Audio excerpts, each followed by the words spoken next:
One of the most common things that I hear from some of our past clients and friends is, hey, I've got a little bit of extra money. I'm thinking about paying off my mortgage early. And I'm going to tell you today in this video why that is a terrible idea and why you're going to lose a ridiculous amount of money doing that.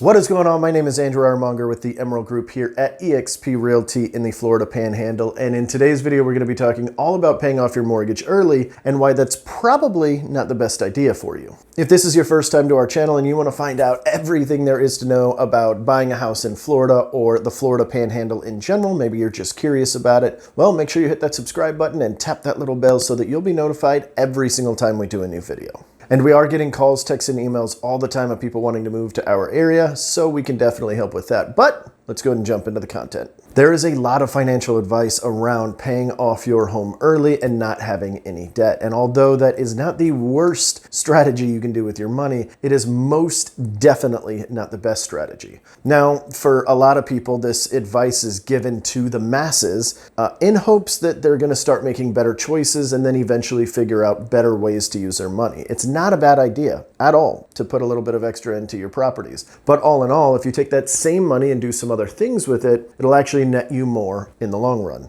And even if you don't want to mess with rentals or anything like that, we also have an option for you there because this isn't all about buy more property, although that is one of the better options you can do with it. I'm also going to show you an example of what to do with that money to put it in the market where you will actually save hundreds of thousands of dollars. All right, well, without further ado, let's head to the whiteboard. All right, now that we are sitting in front of the whiteboard, let's run a couple of different scenarios. They're both going to use the same property, and I'm going to kind of give you two different situations just so that you kind of think outside the box a little bit in what you should be doing with your money. So let's go ahead and grab apparently we're going to do, where's my orange one? All right, found it.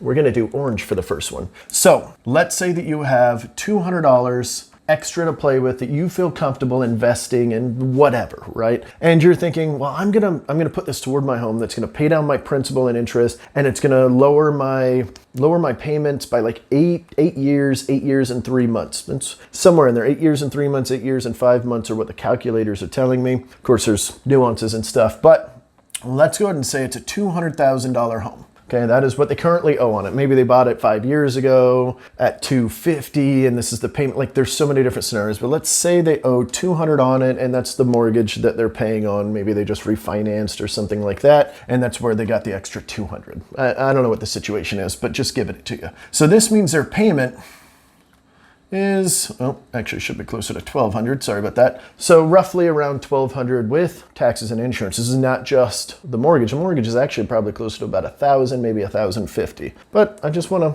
again, blanket numbers, okay? So plus $200 means they're putting $1,400 in.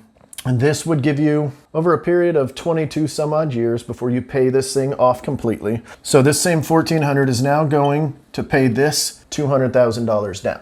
So that's going to save you about 8 years and some months, right? So with that, that's going to save you approximately $34,000 in interest. Now that there is 99 months left where you don't have a payment, that's 99 months, which is great. That's awesome. Congratulations. You paid this thing off early after 22 years. 99 months of extra means that you're going to also save this same amount times 99. Seems fair, right? Well, that number is $138,600, all right? I'll just erase this as we go. And this would make a total of $172,000, hold on, let me cheat and look at my notes, $600. Say that is a ton of money from $200. This is a smart idea, but there's smarter ideas, right? So let's take this same $200 and we're gonna put this into whatever your financial manager, or, whatever, index funds or something conservative at 8%. Now that's actually not even what the average of the stock market is, but I'm just saying this hands-off investment at 8%, whatever that looks like for you, okay? So that will actually net you a total in this same amount of time of $226,000. That's not a ton of money, but that's $53,600 more for zero extra work. None. All you had to do, well, I guess it's a little bit, because instead of just paying your payment, you're going to have to call somebody to get into a fund. And I know the stock market goes up and down. This is over the long term. The long-term people in the stock market tend to win from what I've seen, right? I invest a little bit, not very heavily. I do a lot of mine in property, which we'll talk about here in a second. This is a $53,000 difference, though, from just dumping the money and making an auto payment, that instead of auto payment into your mortgage, you're auto paying into an investment. So if we break this down, for those of you that are wondering, well, really, how much is this going to make a difference for that small amount of work I've got to do to set this all up? It's going to be $7,080 per year saved, which is approximately, $148 per month. Not a ton of money, but as you can see, the same amount of work, same amount of money, same everything, is going to save you $150 a month, which over the long term stacks up. Makes sense, right? Now let's get into the second situation. Get my squeaky squeak. Go ahead and erase this bad boy. Hold on. A few moments later. All right, let's get into scenario 2 then. Same situation. Let's say somebody bought this house. They now owe $200,000 on it, just as before. So they owe $200,000.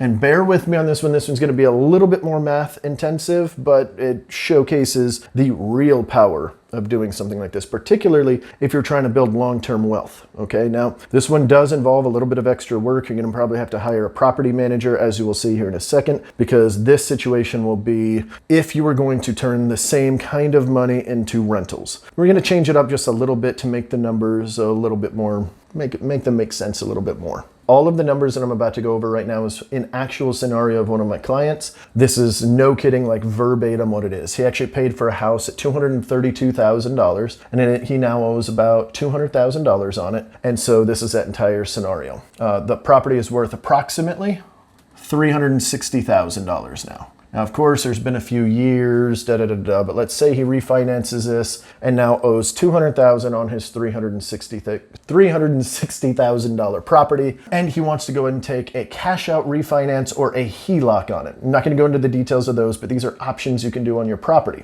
So what that means is they can pull out 80% of the loan to value ratio. So with 80%, that puts us $366,000. Let me look at my cheat sheet here. I believe it's 288. Yes, at 200. So this is what he owes. Let me go ahead and put the whole number here. He owes $200,000. He can pull out $288,000 for a total in-pocket cost of approximately $88,000. There's some closing costs in there. Again, I'm just trying to do a blanket statement, but there are technically closing costs when you refinance a house. And I'm not sure about the HELOC. I've never actually done one of those. A HELOC's more like a credit card style situation. But let's just say let's say you paid those out of pocket. $88,000 is what you have. That raises your mortgage right back up to $360,000. That means your payment, or his payment in this situation, will go from approximately $1,200 all in all of the escrow sets, taxes and insurance, and that's going to bump it up by about $600 per month. And this is $1,800 he is now paying. And you're looking at this going, well, this should be a dollar sign here. Looking at this going, well, dude, you just cost this guy more money. What the heck? Well, just bear with me. We're going to use this $88,000 he just pulled out of his home. This is his money. It's always his, right? Whether he sells his house or refinances, he can pull out this money really at any time, assuming that the bank will give him the money. So there are situations where they won't. But again, nuances, right? Okay, so we're going to go ahead and take this $88,000. It raises his payment $600,000. We're going to take this same money. We're going to buy 2 properties with it at $200,000 a pop. So with a 20% down payment, that's $40,000 for each one, $80,000 total, about $4,000 in closing costs is actually pretty accurate. So this is closing costs included. We're now going to buy 2 properties at $200,000. I'm only using numbers from our area for the following, like the rents and stuff that I'm about to talk about. These are actual numbers, okay? So please keep that in mind, that if you're buying in a different area, these numbers are going to be different. So I'm just going to make this easier on us, and I'm going to do it once, multiply it by 2 at the end, because, well, promise, it's going to be easier than me writing everything out twice for video purposes, right? So a $200,000 property is going to eat up all of this. This is now gone, and his payment is now up. He is now in the hole $600 as of right now as we speak, but now he's going to buy 2 too. So even though his first mortgage is $1,200, in his situation, he used the VA loan for this. So his loan is actually $200,000. But because we put 20% down, the loan amount that we are paying on is approximately $160,000 because we put $40,000 into each one, which makes their monthly payment with taxes and insurance escrow, the whole thing is approximately $900. The rents in this area for a property like this at approximately $200,000 are going to range anywhere from, let me use rents right here, rents from $1,300 to $2,000. These are, again, actual numbers that I pulled from our multiple listing service based on what's already rented in our market. So these are proven track records. These are not active ones that are trying to get higher above, higher than average. So let's be super conservative and just say we can only get $1,500 for it, which, by the way, most $200,000 homes in, let's say, Fort Walton Beach is the example I'm using because that's where this property is